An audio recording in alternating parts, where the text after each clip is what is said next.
안녕하십니까.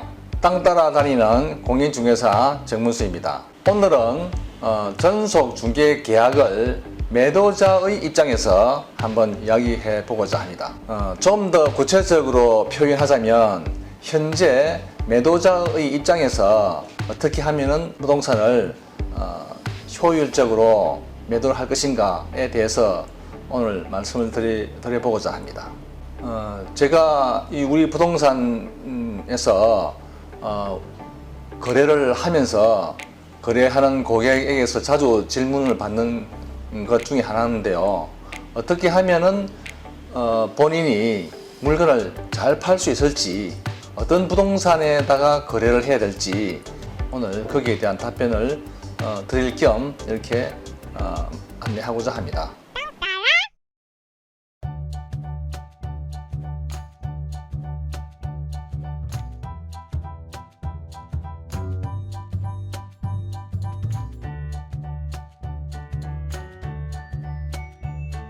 그 부동산에는 토지, 건물, 주택 등 그 종류에 따라서 수요층이 다양하게 존재합니다.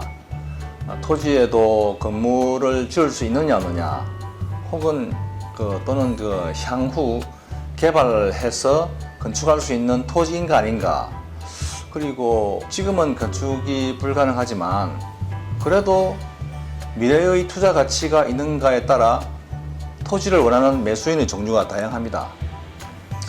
일반적으로 건물은 그런 토지의 투자 가치 외에 수익성이 얼마만큼 존재하는가, 그런 것 따라서 초점을 맞추는 매수 희망자도 있기 때문입니다. 주택은 거주 개념이 추가되어 있고 여기에도 상업적인 건물로 변환 가능한 물건인가 아닌가 생각하는 매수인도 있을 것입니다. 내 물건에 맞는 매수자를 찾아야 되는데, 그러기 위해서 본인이 직접 물건을 광고하는 방법도 있겠습니다만은 물건에 따라서 거래 희망자가 나타나서 계약하고 잔금을 지급하고 매도하는 과정과 해당 물건을 인계인수하는 과정에 따라서 여러 가지 형태의 마찰이 발생할 수 있기 때문에 그런 과정을 정확하게 거래할 수 있도록 해주는 공인중개사에게 의뢰를 하게 됩니다. 그래서 고객을 확보하고 있거나 그러한 고객을 확보할 수 있는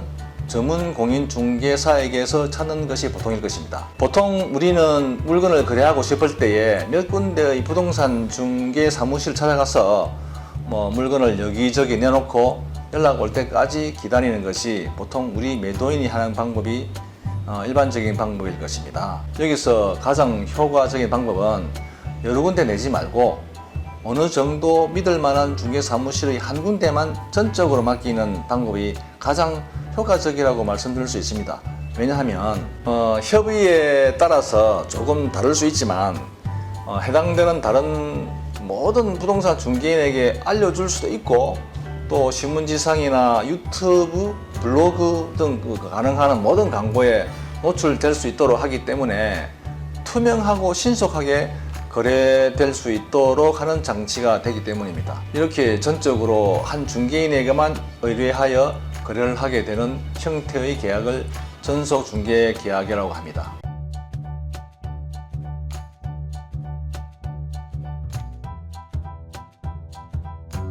전속 중개 계약을 하게 되면 그 중개 사무실은 물건에 따라서 자기의 비용으로 유명 신문지에 광고를 내거나 중개사가 매도자의 상황에 따라서 광고를 하거나, 혹은 광고를 하더라도 물건의 정보 노출의 방법을 서로 의논할 수도 있습니다. 아무튼 신문뿐만 아니라 벼룩시장, 유튜브 광고, 블로그 광고 등 중개사 사무실의 능력에 따라서 광고를 하기도 하고, 또 주변의 다른 중개 부동산 사무실에게 모두 알려서 신속하게 매도할 수 있도록 하기도 합니다. 이렇게 되면 여러 부동산에서 공동으로 거래를 하더라도 전속 중개 사무실에 집중되어서 매매가 안정적으로 이루어질 수 있다는 것입니다. 반면에 그냥 일반적인 방법으로 중개 의뢰를 하게 되면 중개 물건의 노출을 꺼려하는 속성 때문에 거래성사가 되기까지 비교적 긴 시간이 허비될 수도 있고, 또 다른 부동산 중개 사무실 간의 치열한 경쟁으로 인하여 어느새 내가 의뢰하지 않은 부동산 중개 사무실에서 연락이 오기도 하고, 또 시간이 흐름에 따라서 수많은 중개 사무실에서 매매 가격의 왜곡 현상이 발생할 수도 있다는 것입니다. 그 물건의 그 매도 가격이 중개인에 따라서 매매가가 매도인의 의사와 상관없이 매수인에게만의 매매 금액이 부풀릴 수 있게 하여 그 차액을 여러 부동산이 나누어 가지는 과정을 거치면서 가격의 왜곡 현상이 발생할 수도 있다는 단점도 있지요.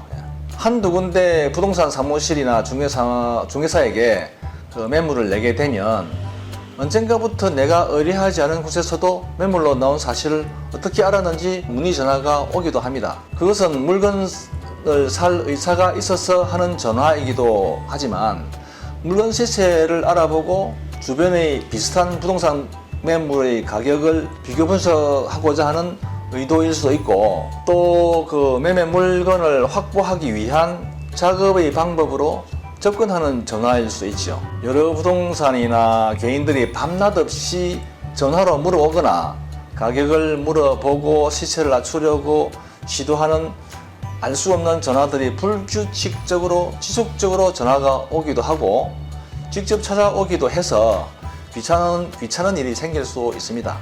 심지어 그 중에 사기꾼도 접근할 수도 있고 해서 여러 가지로 성가신 일이 발생하기도 합니다.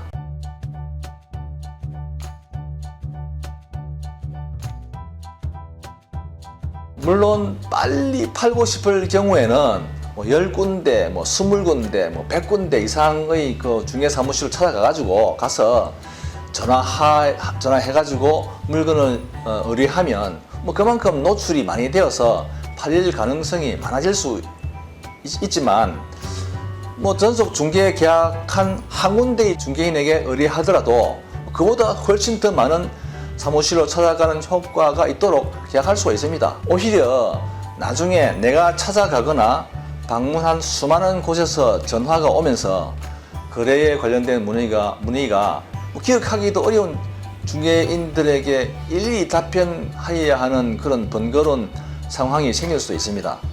그래서 일부러 고생하면서 수많은 사무실로 찾아가는 수고를 할 필요는 없습니다. 그 전속이 아니고 그냥 물건을 내게 되면 여러 다른 부동산에서 경쟁을 하기 때문에 드러내놓고 광고하기도 쉽지 않습니다.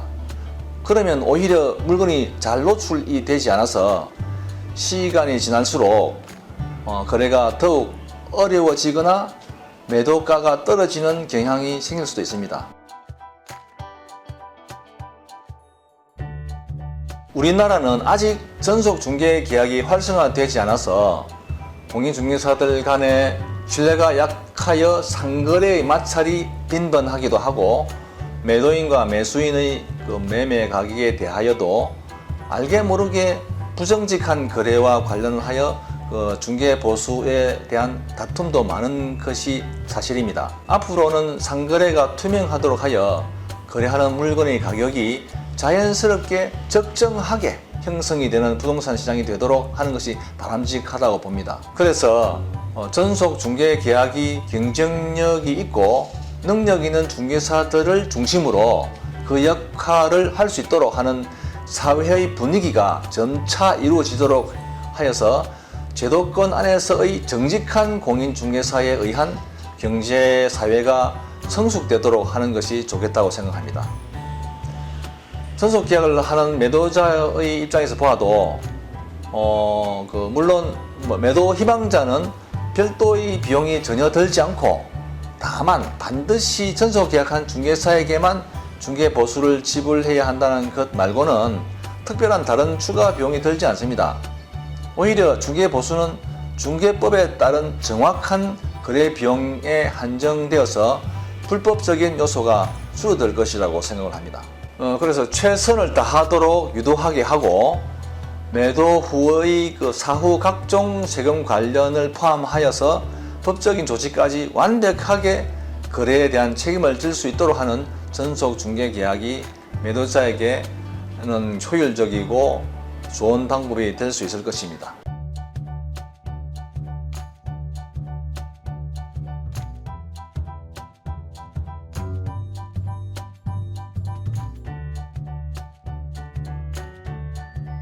보면 이제 계약서 내용에서 몇 가지 추려서 말씀을 드리겠는데, 첫 번째는 공인중개사는 중개의뢰인에게 계약 체결 후 2주일에 1회 이상 중개 업무 처리 상황을 문서로 통지해야 한다는 말이 있습니다.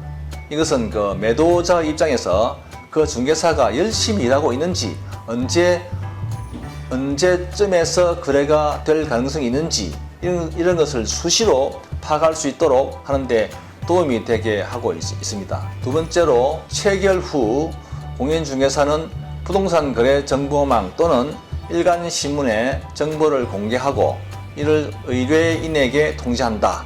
다만 의뢰인이 비공개를 요청하는 경우에는 공개하지 아니한다 라는 말이 있습니다. 이것은 나의 물건이 제대로 마케팅 작업이 순조롭게 진행되고 있는지 그 여부를 알 수 있게 하여 주는 겁니다. 또 세 번째로 계약기간 내에 다른 중개사에게 중개를 의뢰하거나 중개사를 배제하고 거래 당사자 간에 직접 거래한 경우에는 중개사에게 중개 보수에 해당하는 금액을 의뢰인이 지급하여야 한다 라는 말이 있거든요. 그것은 이제 약속된 기간 내에서는 맡긴 중개사를 믿고 처리하는 것이 좋지만, 굳이 다른 중개인에게 거래하고 싶다면 전속 계약한 중개인에게도 별도로 보수를 지급하고 하시면 됩니다. 그래서 가능하면 이중 지급하지 않도록 계약한 중개사와 거래하도록 하는 것이 좋겠죠. 네 번째로 계약 기간 내에 의뢰인 스스로 발견한 상대방과 거래하는 경우에는 중개 보수의 50%를 중개사에게 지급하여야 한다 되어 있습니다. 그래서 별도로 지급하고 거래할 수는 있습니다. 그런 경우도 있겠죠. 다섯 번째로 계약의 유효 기간은 3개월을 원칙으로 하되 별도로 정할 수 있다 되어 있습니다. 이제 그 말은 보통 3개월로 정하는 경우도 있고 6개월로 정하는 경우도 있습니다. 보통 팔기 어렵다 하면은 3개월보다는 6개월로 정할 수도 있고, 매매 금액이 비쌀 경우는 장기간 될 수 있겠죠. 그렇지만 한 3개월, 6개월까지도 만약에 계약이 안 된다면 다시 또 중개인과 협의해서 어떻게 할 것인지 의논할 수도 있고, 아니면은 계약을 파기하고 다른 또 능력 있는 공인중개사를 찾아가지고 새로 계약을 해서 좀 더 나은 조건으로 전속 계약을 할 수도 있습니다.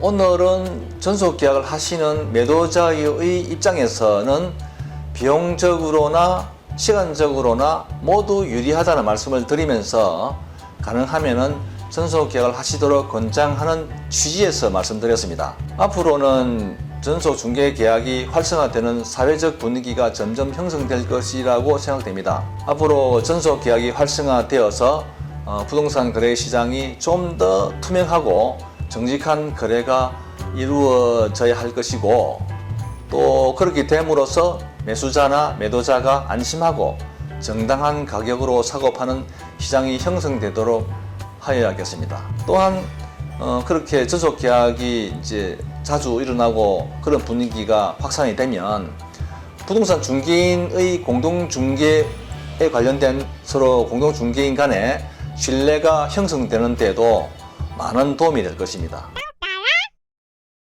오늘도 끝까지 시청하여 주셔서 감사합니다. 좋아요, 구독을 부탁드립니다. 이상 땅따라였습니다. 감사합니다.